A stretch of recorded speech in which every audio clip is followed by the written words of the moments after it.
just watched some strange films on Netflix. The first one was Escape Rooms, and it was way darker than I enjoyed. Just some psycho group of people who like watching people be murdered, be put them get some people, put them through these sort of challenges where they have to go from one room to the next, to the next, and to the next, and each room has a high chance of them all dying. I didn't like it because the challenges were too hard to solve, and I think if it was real life, if this was actually a game that was being played out, I'm pretty sure most wouldn't have got as far as they've got. So it was very unrealistic, and some of the rooms they went into almost seemed like magic, like it wasn't like a real room. Um, there's just things happened in it that was like the lake being very, very, very deep, and I don't know, why would you decide to look into a polar bear's mouth for a clue? Just the weird things like that doesn't make sense, and yeah, they all died very graphically, and they didn't die hugely, but you would have thought that they would have all died in the first room or the second room.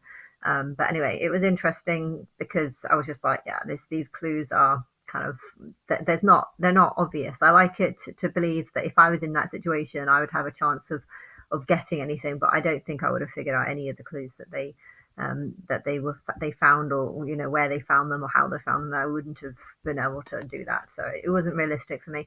Then I watched Ohanna, oh Ohanna. I don't know how it's said, but it's pronounced Ohanna, OH Anna, but I think they had it pronounced like Hoana or something like that. But it was a bit confusing though because one of the main characters was called Hannah, and I wasn't sure. I was trying to work out why it was called Hoana, and I kind of flicked. I thought it got a bit boring, so I kind of flicked through bits. I think Hoano, or something like that was like a type of person, like from a clan or something. But I still didn't quite really figure it out. It was a bit cheesy, but it had similar kind of things to the first one, the escape rooms. Only the clues were far more easier, and it's like, okay, well, this is a bit more. In ways, I preferred it because the clues were more easy to get. They had to find this treasure, but yeah, it was a bit of a sort of a childish film, but it was good. I skipped through it, and then I watched something different. I can't remember what it was called, but the midnight.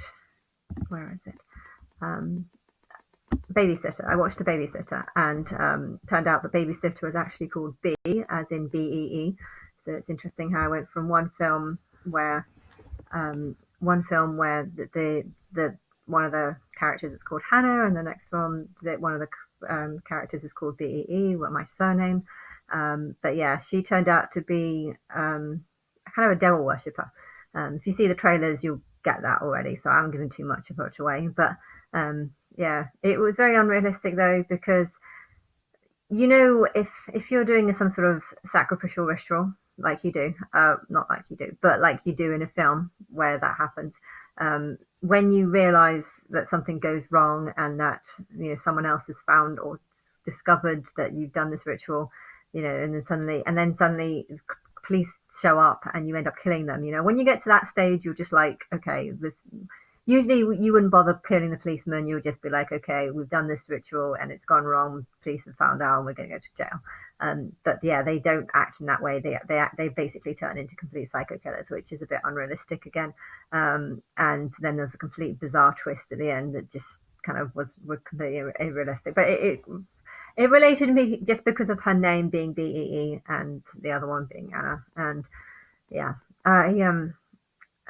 is that a coincidence though that there's a babysitter who's blonde and doesn't really look like me, but she looks quite schizo actually. So you kind of got that, but yeah, she's a sort of similar age to me, blonde, and um, looks good in a bikini. And her name is B, like my surname is, and it's about some sort of sacrificial ritual. Do the people who know that did they choose her name, which is a really random name? BEE is not actually very common. I've heard BEA as someone I know. I have known someone called BEA, but I've never known someone called BEE. and that's my surname, and it's got something to do with like sacrificial rituals, which is kind of what I am. Although they've twisted it around to make it that the the male that she kills, or the boy, are the sacrificial ones, and she's like the cult leader or something. But it's interesting how the cult leader of that film has my surname. So I feel like that's, do they know about me? Did they choose that name because they know about me? Maybe. I don't know. There's quite a lot of other stuff that I might go through. How I became a superhero might be one I watch now. I don't know.